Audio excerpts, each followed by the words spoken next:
आज हम life in the UK का टेस्ट नंबर 22 करेंगे।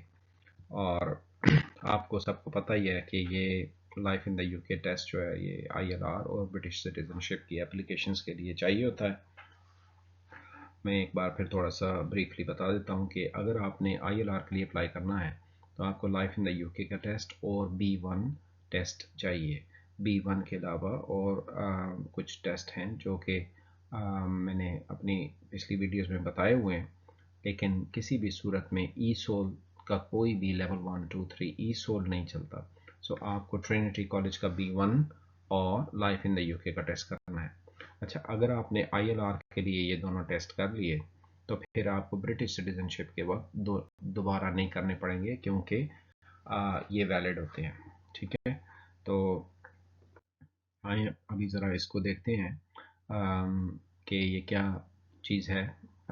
ये मैं हमेशा से टेस्ट शुरू करने से पहले बताता हूँ, क्योंकि कुछ लोग नए ज्वाइन करते हैं वॉच करना मेरे चैनल को, और उनको फिर ये इन्फॉर्मेशन शुरू से ही पता होनी चाहिए। और इसके अलावा मैं काफ़ी दिनों के बाद टेस्ट आज बना रहा हूँ। मैं बहुत मसरूफ़ था, इस वजह से कोशिश करूँगा कि आप लोगों को रेगुलरली एक टेस्ट मिलता रहे ताकि आपकी प्रैक्टिस होती रहे। तो जैसा कि आपको पता है कि इस टेस्ट में 24 क्वेश्चंस होते हैं और उनमें से 18 क्वेश्चंस के आंसर करेक्ट आप करेंगे तो टेस्ट पास करेंगे, और इसका जो टाइम है वो 45 मिनट्स का होता है। टेस्ट सिर्फ और सिर्फ उनके टेस्ट सेंटर में जाके दिया जा सकता है और ये कंप्यूटर पे होता है। ठीक है, इसके अलावा कोई और रास्ता नहीं है, जो कोई एक्सेप्शंस भी नहीं है।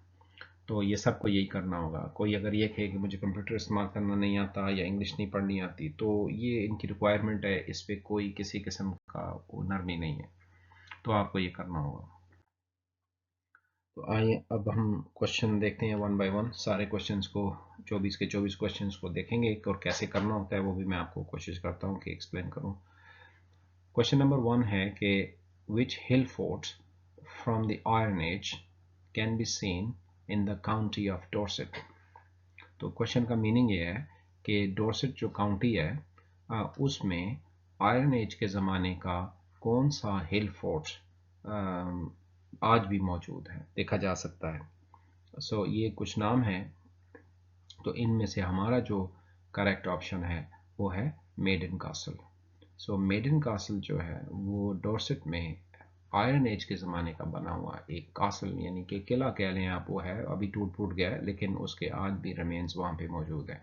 So Maiden Castle is the right answer. Question number 2 जो है वो ये है कि on which of the following issues the Northern Ireland Assembly cannot make decisions।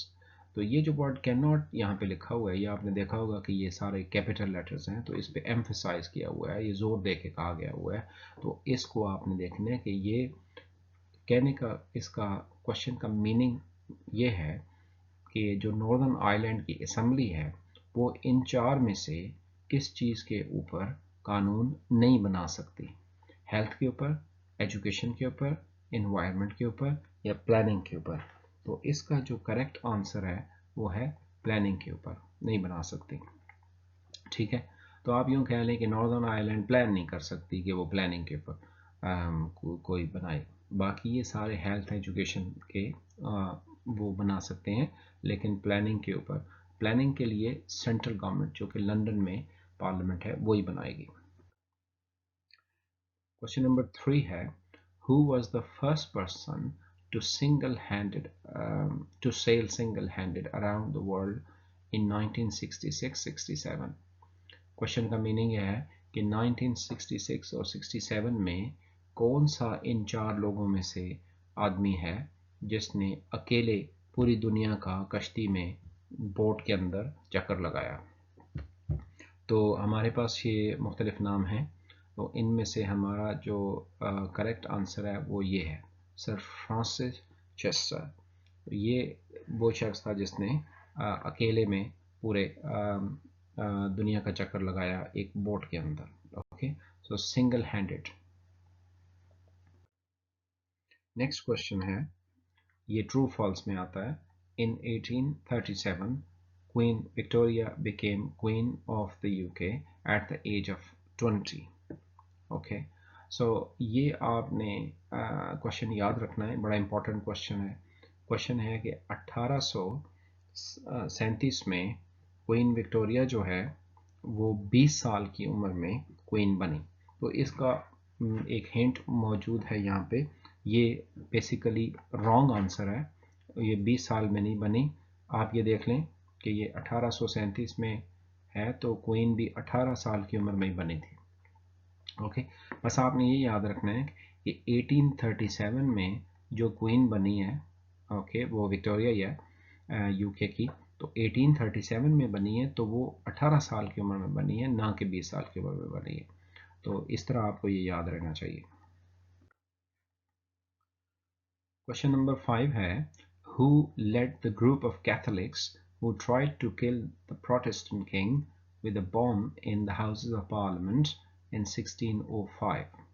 तो क्वेश्चन का जो मीनिंग है वो ये है कि जो कैथोलिक क्रिश्चियंस होते हैं उनमें से उनके एक ग्रुप को किस प्रोटेस्टेंट आदमी ने 1605 में हाउसेस ऑफ पार्लियामेंट में बम के ज़रिए किंग को मारने की कोशिश की। इसको यूँ मैं समझा देता हूँ कि 1605 में प्रोटेस्टेंट किंग जो था जेम्स, उसको मारने के लिए कैथोलिक्स का एक ग्रुप गया और उन्होंने वहाँ पे हाउसेस ऑफ पार्लियामेंट के जहाँ किंग बैठता है उसके नीचे बम लगा दिए, ठीक है। और वो जो ग्रुप था उनका लीडर कौन था? तो ये हमारा क्वेश्चन है। So Oliver Cromwell, Alexander the second, Guy Fawkes और एड्रियन। तो इसका करेक्ट आंसर है गाय फॉक्स।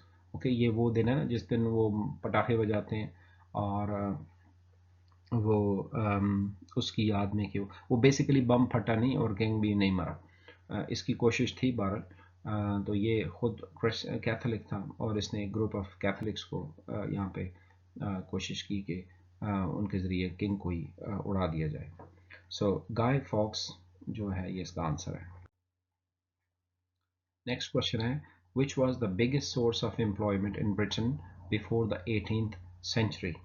क्वेश्चन नंबर 6 का मीनिंग ये है कि 18वीं सदी से पहले ब्रिटेन के अंदर सबसे ज़्यादा लोगों को जॉब्स किस जगह पे मिलती थी, यानी सबसे ज़्यादा लोगों को एम्प्लॉयमेंट कहाँ मिलती थी? द शिप इंडस्ट्री में, एग्रीकल्चर में, टीचिंग में और या मैन्युफैक्चरिंग जॉब्स में।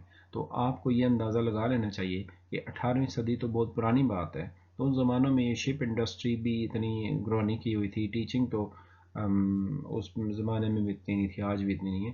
तो एग्रीकल्चर जो है वो राइट आंसर है, क्योंकि देखें जब डेवलपमेंट ही नहीं हुई तो खुली ज़मीन पड़ी हुई है उस पर एग्रीकल्चर होता है, तो वहाँ पे लोगों को ज़्यादा जॉब्स मिलती थी, ठीक है। सो ये इसका करेक्ट आंसर है।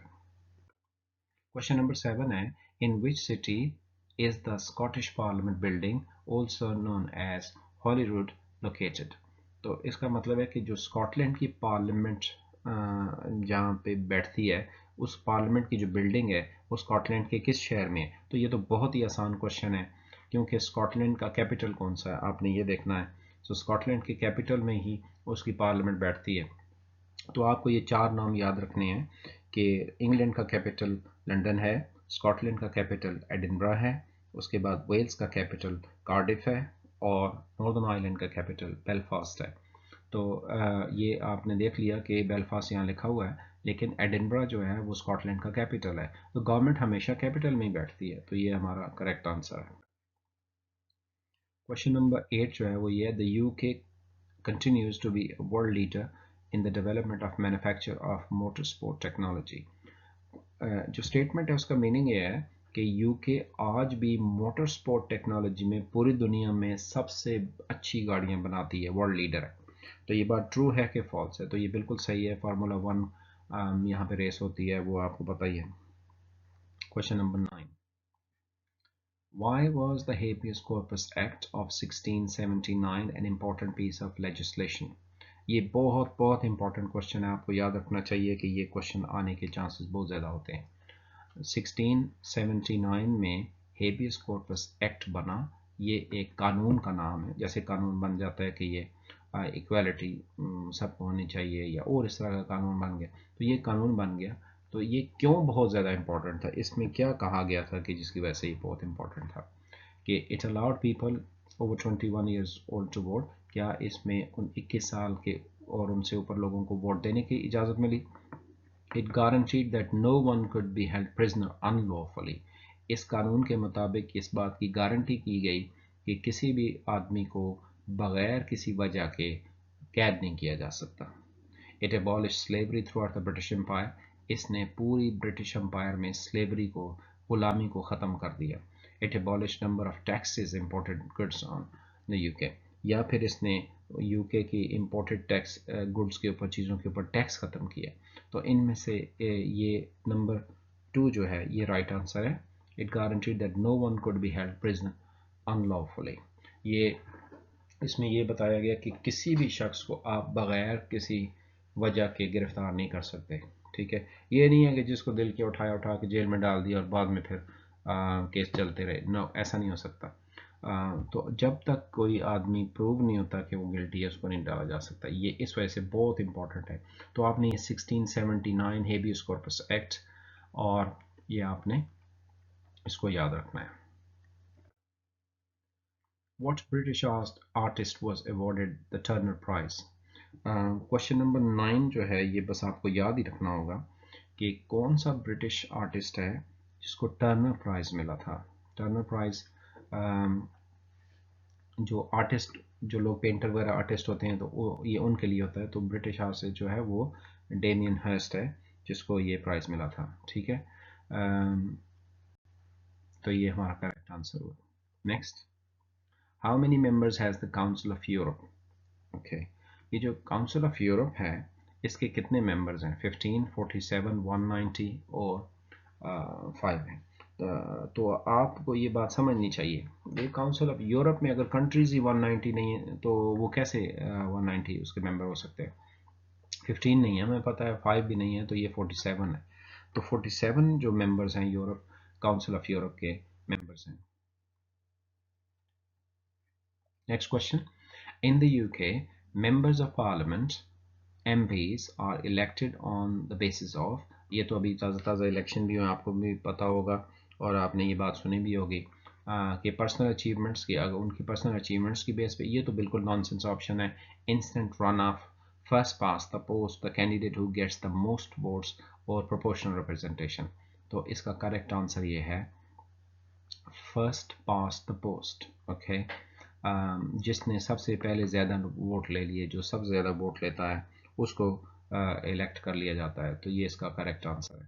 क्वेश्चन नंबर 13 जो है वो ये है कि विच of the following statements regarding television in northern Ireland is true? ये नॉर्दर्न आयरलैंड के टेलीविजन के बारे में एक क्वेश्चन है कि इनमें से कौन सी बात ठीक है। For example, some programmes are broadcast in Irish Gaelic. Northern Ireland में कुछ प्रोग्राम्स आयरिश गेलिक लैंग्वेज में भी होते हैं, ये उनकी ज़बान है उसमें भी होते हैं। जैसा लोकल ज़बानों में होते हैं, आपने देखा होगा इंग्लिश में होते हैं प्रोग्राम, पंजाबी में होते हैं, हिंदी में होते हैं, उर्दू में होते हैं, पश्तो में होते हैं। तो इस तरह अरबिक में होते हैं। तो इस तरह ये लोकल गेलिक है और ये हमारा करेक्ट आंसर भी है। बाकी कोई भी ऐसा नहीं है जो कि इस बारे में ठीक हो।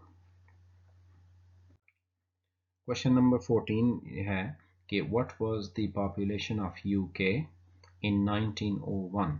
1901 में यूके की आबादी कितनी थी? तो ये जो क्वेश्चन है वो इसका है 40 मिलियन। ये यूके की आबादी 1901 में थी। Okay, number 15 question, the Muslim festival known as Eid al-Adha reminds Muslims of their own commitment to God. जो मुस्लिम फेस्टिवल ईद उल अज़हा है वो मुसलमानों को उनका जो ड्यूटी है गॉड की तरफ वो याद दिलाता है। तो ये बात ट्रू है कि फॉल्स है? तो ये बात बिल्कुल सही है कि ये ऐसा ही है। उसके बाद हमारे पास क्वेश्चन नंबर 16 है, ये दोबारा कोई क्वेश्चन आ गया है। What was the population of UK in 1901? सो जैसा कि मैं आपको बताया कि ये क्वेश्चन इसका मतलब 40 मिलियन आंसर है इसका। क्वेश्चन नंबर 17 है people of the UK do not have to pay tax on. UK के लोगों को टैक्स नहीं पे करना होता। किस चीज़ पे नहीं पे करना होता? Income from expensive gifts, income from savings, income from property और पेंशंस। गिफ्ट्स के अलावा हर चीज़ पे टैक्स पे करना होता है। आपको याद रखना, आपकी सेविंग्स हैं, आपकी प्रॉपर्टी है, आपने पेंशन ली हुई है, उन सारी चीज़ों पे टैक्स होगा। लेकिन अगर आपको कोई एक्सपेंसिव गिफ्ट्स मिल जाते हैं तो उस पर टैक्स नहीं है। नेक्स्ट क्वेश्चन है विच ब्रिटिश साइंटिस्ट को इन्वेंटेड द MRI? ये MRI magnetic resonance imaging machine होता है, स्कैनर होता है। ये कौन से ब्रिटिश साइंटिस्ट ने ये इन्वेंट किया है? तो इसका आंसर है sir Peter Mansfield. Okay, British scientist invented MRI। तो आप ये देख लीजिए कि MRI के का जो नाम स्टार्ट है वो M से होता है, और ये जो साइंटिस्ट है उसके नेम में भी मैन्सफील्ड आ रहा है। तो आपने इस तरह इसको याद रख लेना है। क्वेश्चन नंबर 19 है विच political party called a referendum on the UK's membership of the European union? ये तो आपको सबको पता होगा कि किस पार्टी ने रेफरेंडम कराया कि हम यूके जो है वो यूरोपियन यूनियन के मेंबर रहें कि ना रहें, EU से निकल जाएं कि ना निकल जाएं। तो ये जो मुसीबत है ये कंजर्वेटिव पार्टी ने ही यूके के लिए अर्न की है, और अभी आप सारे प्रॉब्लम का शिकार हुए हैं। क्वेश्चन नंबर 20 है विच of the following is a UNESCO world heritage site and a popular area of walkers? Now ये 4 जगह हैं। क्वेश्चन ये है कि यूनेस्को ने यूके के अंदर एक जगह को वर्ल्ड हेरिटेज साइट, यानी बहुत इंपॉर्टेंट, बहुत प्यारी, बहुत वो जगह है, उसको डिक्लेयर कर दिया है, जो कि बहुत ज़्यादा पॉपुलर है वॉकर्स के अंदर, यानी जो लोग वॉक करना चाहते हैं उनके लिए बहुत अच्छी है। The Giant's Causeway, Hadrian's Wall, the Houses of Parliament, Buckingham Palace. ना आपको पता ही है कि इन दोनों में तो जगह पे जाके तो कोई भी वॉक नहीं कर सकता, ना वो अलाउ करते हैं, और ना आपका दिल करे सुबह सुबह जाके बकिंगम पैलेस में वॉक की जाए। अच्छी बात है, बड़ा वैसे वो खूबसूरत है। हाउसेज ऑफ पार्लियामेंट में भी वॉक हो सकती, लेकिन वहाँ पे कोई नहीं आपको करने देगा। तो हमारे पास दो ही ऑप्शंस हैं, तो उसमें से वर्ल्ड हेरिटेज साइट, आप यूँ देख लें कि आप इसका अंदर हेरिटेज साइट है, तो हमारे पास हेड्रियन वॉल है। तो आपने ऐसा जो क्वेश्चन होगा वर्ल्ड हेरिटेज साइट वाला, तो उसको आपने देखना है कि हेड्रियन वॉल को आपने चूज़ कर लेना है। Question number 21 When did hereditary peers lose the automatic right to attend the House of Lords? इसके लिए आपको थोड़ा सा बैकग्राउंड भी चाहिए कि ये क्या, इसका मीनिंग क्या है। Hereditary peers lose the automatic right to attend House of Lords. Question का पहले मीनिंग समझ लें। हाउस ऑफ लॉर्ड्स के अंदर जो हेरिडिटरी पेयर्स होते हैं, जो नस्ल दर नस्ल चले जाते हैं पेयर्स, वो कब उनको कहा गया कि आइंदा के बाद आप नहीं आ सकते। अब यूँ हाउस ऑफ लॉर्ड्स के अंदर जो लोग होते हैं ना, मेंबर्स, वो बड़े अपने फील्ड में माहिर होते हैं, या फिर उनके पास बहुत बड़ी जागीर होती है, या फिर वो बहुत बड़े साइंटिस्ट होते हैं, एजुकेशनिस्ट होते हैं। तो पहले यूँ होता था कि एक आदमी अगर हाउस ऑफ लॉर्ड का मेंबर बन गया तो वो जब मरा तो फिर उसके ही बेटे को या आगे उसके फैमिली में किसी और को वो सीट दे दी जाती थी। तो हेरिडिटरी मीन्स वो नस्ल दर नस्ल चलता आ गया। बस एक अब्बा जी बन गए कभी, तो फिर सारे आगे से बच्चे चाहे नालायक ही क्यों ना हो, उनको भी बना दिया जाता था। फिर 1919 में ये डिसाइड हुआ कि एक आदमी अगर हाउस ऑफ लॉर्ड का मेंबर है तो उसकी अपनी अगर अचीवमेंट्स हैं तो वो उसकी बेस पे हाउस ऑफ लॉर्ड्स का मेंबर बन गया। ये तो नहीं है कि एक आदमी बन गया और उसका बेटा चाहे वो कितना ही नालायक क्यों ना हो, वो आके उसको भी दे दी जाए। तो उन्होंने कहा कि आइंदा के बाद ऐसा नहीं होगा, कि ये नहीं होगा कि बाप मरा तो बेटे को, बेटा मर गया तो उसकी बेटी को, नहीं, अपने अपने बलबूते पे आएंगे। तो ये 1999 में डिसाइड हुआ था। तो हमारा करेक्ट आंसर ये रहा। क्वेश्चन नंबर 22 है which charity works for the preservation of buildings in England? ये जो बहुत बड़े बड़े लैंडमार्क्स हैं, बिल्डिंग्स हैं, बहुत खूबसूरत बिल्डिंग्स हैं, इनको महफूज रखने के लिए, इनको प्रोटेक्ट करने के लिए कौन सी चैरिटी है? फ्रेंड्स ऑफ द अर्थ नहीं, ऑक्सफैम नहीं है, the national trust, the RSPB। तो द नेशनल ट्रस्ट है वो बिल्डिंग्स वगैरह को और पार्क्स वगैरह को वो محفوظ رکھنے کے لیے. Okay. Question number 23. What name is given to the new social classes that appear after the Black Death, plague, and who own large areas of land? یہ جو انگلینڈ میں بلیک ڈیتھ آئی تھی، یہ ایک بیماری تھی، پلیگ ہوئی تھی، اس میں بہت سارے لوگ مار گئے تھے ملینز میں. اس کے بعد ایک نئی کلاس نے جنم لیا. وہ کون سی ہیں؟ یہ جینٹری، بائرس، کینیٹس یا گریمسبی. یہ والے جو ورڈز ہیں یہ فارن لینگویجز سے آئے ہوئے ہیں تو اس وجہ سے ڈیفیکلٹ ہے. تو یہ جینٹری تھی. جینٹری یہ وہ لوگ تھے، یہ بڑے لوگ، middle class, upper middle class سے بھی اوپر کے لوگ تھے، ان کے پاس بڑی بڑی زمینیں تھیں اور یہ جاگیردار آپ یوں کہہ لو. تو یہ بلیک ڈیتھ کے بعد ان لوگوں کا وجود ہوا. لاسٹ کوشچن ہے کہ which of the following is a traditional Welsh food. میرا خیال جہاں تک ہے آپ کو یہ سوال نہیں آئے گا، کیونکہ دیکھیں نا، ویلش فوڈ، ٹریڈیشنل روایتی ویلش فوڈ کون سا ہے؟ روسٹ بیف ہے یا ویلش کیکس ہے یا ہیگس ہے یا السٹر فرائی ہے؟ تو ویلش فوڈ تو ویلش کیکس، دونوں نام آپ نے دیکھا کہ یہ ہے. اس طرح کے کوشچن وہ نہیں دیتے جس میں اتنا کلیئر آنسر ہو. ہاں، روسٹ بیف کا آ سکتا ہے، یہ انگلینڈ کا ہے. اور اس کے بعد یہ جو السٹر فرائی ہے ناردرن آئرلینڈ کا ہے، روسٹ بیف انگلینڈ کا ہے، ہیگز اسکاٹ لینڈ کا ہے، ویلش کیکس ان کا ہے ویلز کا. But any how if you are lucky تو آ بھی سکتا ہے، بٹ چانسز بہت کم ہوتے ہیں. سو اس طرح ہمارا یہ ٹیسٹ کا ختم ہوا. اور یہ میں کوشش کروں گا کہ ریگولر بیسس پہ بناتا جاؤں. آپ اس سے پریکٹس کریں، اور بھی آن لائن جو آپ کو ٹیسٹ ملتے ہیں ان سے بھی کریں. اس میں آپ کو بتایا جاتا ہے کیسے کوشچن کو بعض اوقات اپروچ کرنا ہوتا ہے. کچھ کوشچنز ایسے ہیں جن کے لیے کوئی ٹرکس نہیں ہوتی، یاد ہی رکھنے پڑتے ہیں. So thank you very much. I wish you all the best. پھر اگلے ٹیسٹ میں ملتے ہیں. Okay, bye.